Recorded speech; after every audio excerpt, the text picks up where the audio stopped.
Hello বন্ধুরা, good evening. আশা করছি সবাই ভালো আছো আর আমরাও ভালো আছি। এখন আমরা কাশ্মীরে, এটা যেদিন গিয়েছিলাম প্রথম দিনেরই ট্যুর, আমরা রাত্রের দিকেই ডাল লেকটা ঘুরে নিয়েছিলাম। এই সেই বিখ্যাত ডাল লেক, ভাসমান বাজারও বলে একে। তো এখানে আমরা পৌঁছে গেছি। বোটিং করে নেব আজকের মধ্যেই, কারণ আমাদের হাতে টাইম খুব কম। আমরা 4 দিনের ট্যুরে এসেছি। প্রথমে ডাল লেক সম্বন্ধে একটু বলি। এটা হলো এখানে মানুষের গ্রামীণ জীবন। তো ভাসমান গ্রাম, এটা 2.2 কিলোমিটার জুড়ে আছে। প্রায় 50,000 লোক এখানে বসবাস করে। এখানেই তাদের খাওয়া দাওয়া, চাষাবাদ, সব কিছু, জীবিকা নির্বাহ সব কিছু এখানের মধ্যেই করে। যারা ডাল লেক যাওয়ার কথা ভাবছেন বা ভবিষ্যতে যাবেন, তাদের জন্য কিছু কথা বলে রাখি, এগুলো অবশ্যই জানা দরকার। এগুলো না জানলে পরে সমস্যায় পড়তে হবে। প্রথমে বলি, মার্কেটের ভেতরে যেতে হলে নৌকা ভাড়া করতে হয়, যেটা কাশ্মীরি ভাষায় বলে শিকারা। যখন আপনারা শিকারা ভাড়া করবেন, তখন যে কোনো একটা ঘাটে আসতে হবে।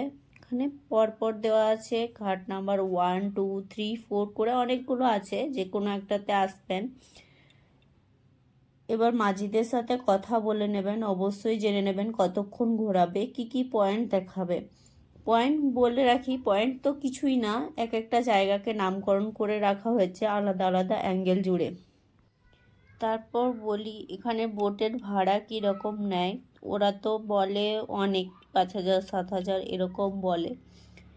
আর বিভিন্ন সিজন অনুযায়ী কিন্তু বিভিন্ন রকম ভাড়া হয়। তো আমরা গিয়েছিলাম আমরা এখন এপ্রিল মাসে গিয়েছিলাম। তো সেই সময়ের ভাড়া বলে রাখি, 5,000 টাকা করে বলছিল, কিন্তু শেষে কথা বলাতে দুটো বোট ভাড়া করলাম 2,000 টাকাতে। আমরা ইউটিউব থেকে দেখি অনেকে অনেক রকম বলেন, অনেক কম রেটের কথা বলেন, তারা হয়তো অফ সিজনে গিয়েছিলেন। এবার বলে রাখি মাঝি ভাই কি বলছিলেন। এই যে বোটটা দেখছিলেন, এটাতে নাকি সিনেমার শুটিং হয়েছিল, আর এটাই নাকি এখানের মধ্যে সব থেকে সুন্দর বোট। তো সেই জন্য উনি ওনার হিন্দি ভাষাতেই বলছিলেন, যাতে আমরা বুঝতে পারি, আমাদেরকে বুঝিয়ে বললেন। আর আরও অনেক বোট আছে যেগুলোতে অনেক অনেক গানের শুটিং হয়ে আছে। তারপর এক এক করে এগুলোই মানে এখানের মধ্যে সব থেকে দামি এবং সুন্দর বোট ভেতরে। তো আমাদের ঢুকে দেখা হয়নি, কারণ আমরা রাত্রে থাকিনি বোটের মধ্যে, আমাদের হাতে এতটা সময়ও ছিল না, আর ওর দিকে আগের থেকে হোটেল বুক করা হয়ে গিয়েছিল, সেই জন্য আমরা আর থাকলাম না। তো আমরা বাইরের থেকেই দেখে নিলাম। আর এখানে কিন্তু আরও অনেক এনজয় করার মতো আছে। দিনের বেলাটা দিনের বেলার মতো, আর রাত্রের বেলাটা রাত্রের মতো। দিনের বেলাতে হলে এত লাইট, এত কিছু দেখতে পারতাম না, দিনের মতো হলো। আর আমরা যখন গিয়েছিলাম তখন কিন্তু প্রচণ্ড হাওয়া চলছিল, তাই অনেক বোট নিতে চাইছিল না। তো দুটো মাঝি ওনারা নিলেন, ওনারা নিয়ে যাচ্ছিলেন আর সমস্ত কিছু বুঝিয়ে বলছিলেন।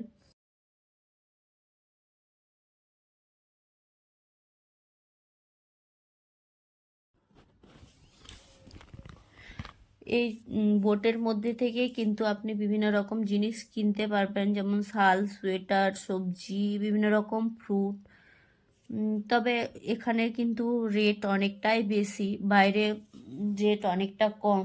ডাল লেকের বাইরে মানে রাস্তা সাইডে যে দোকানগুলো আছে, সেখান থেকে নিলে আপনার রেট অনেকটাই কম হবে, আর এখান থেকে কিনলে সেটা কিন্তু ডবল হয়ে যাবে। তারপর বলে রাখি, যারা কাশ্মীরে ঘুরতে আসবেন তারা অবশ্যই চা ট্রাই করবেন। তো ওদের ভাষায় এটাকে বলে কাহভা। এটা খেতে কিন্তু অসাধারণ, আমরাও ট্রাই করেছিলাম, খুব ভালো লাগলো।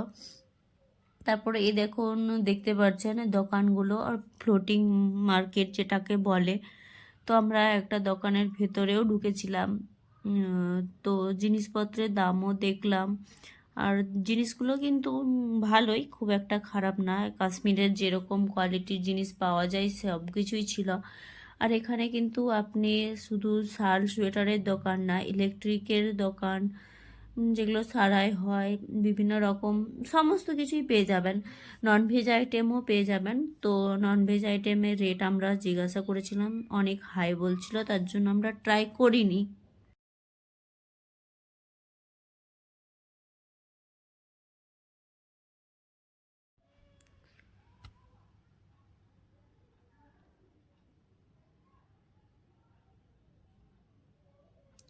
তো এই দেখুন এখানে এই যে জিনিসগুলো বিক্রি হচ্ছে, যে শিকারা বা কাঠের জিনিস, বক্স, অনেক কিছুই আছে। তো দাম জিজ্ঞাসা করলাম, অনেক হাই বলছিল বলে নিলাম না।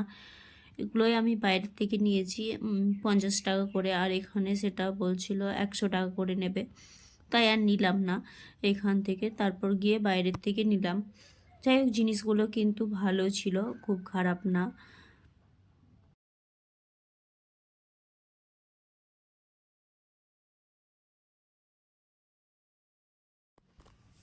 কাশ্মীরে ঘুরতে আসলে বার্গেনিং করাটা কিন্তু জানাটা কিন্তু খুব দরকার।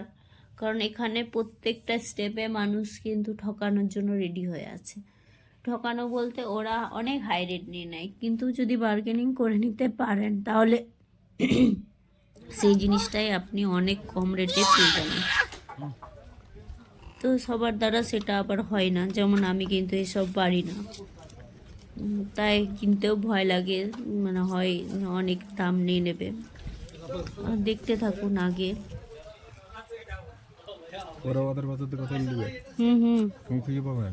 হুম, বলছে তো। আমরাও বাংলাতে গাল দেবো। বাংলা তোমার বুঝে যাবে কি এটা। ঠান্ডা লাগে না।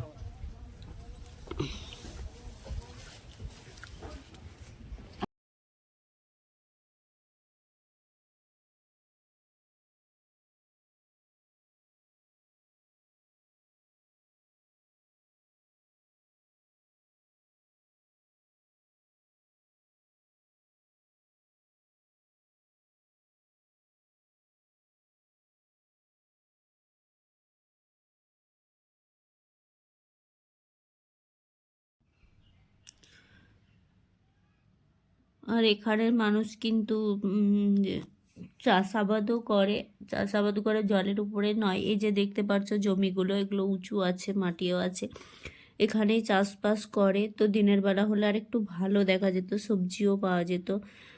তো আমাদের দিনের বেলাতেই তো আর দেখার সময় হলো না, তো রাত্রে যেটুকু পারলাম দেখিয়ে দিলাম। আর এখানের মানুষগুলো এখানেই কিন্তু থাকে, ঘরের মধ্যে, ওদের এটাই জনজীবন। তারপর আমরা কিন্তু একটা দোকানের মধ্যে ঢুকলাম। তো উনি বললেন এখানে ভিডিও করা চলবে না, তাই ভিডিও করিনি, একটুই করলাম। এই যে 1,75,000 की। ফ্লোর ম্যাটটা দেখছেন, এটা কিন্তু দাম 1,75,000 টাকা। তো সেই হিসেবে হাতের কাজ করা, হাতের কাজ কিন্তু অসাধারণ। জাস্ট ফোনে কীরকম দেখাচ্ছে বুঝতে পারবো না, তো সামনে কিন্তু দেখতে অসাধারণ লাগছিল। আর হাত দিয়ে দেখলাম, এত সফট, এত সুন্দর না সত্যি। আর প্রত্যেকটা কাজ অসাধারণ। তারপর ওখান থেকে দিদিরা শাল নিল, আমি কিন্তু কিছুই নিলাম না। শাল নিয়ে আমরা বেরিয়ে পড়লাম, আরও আগে যাব, আগে ঘুরে দেখবো কি আছে।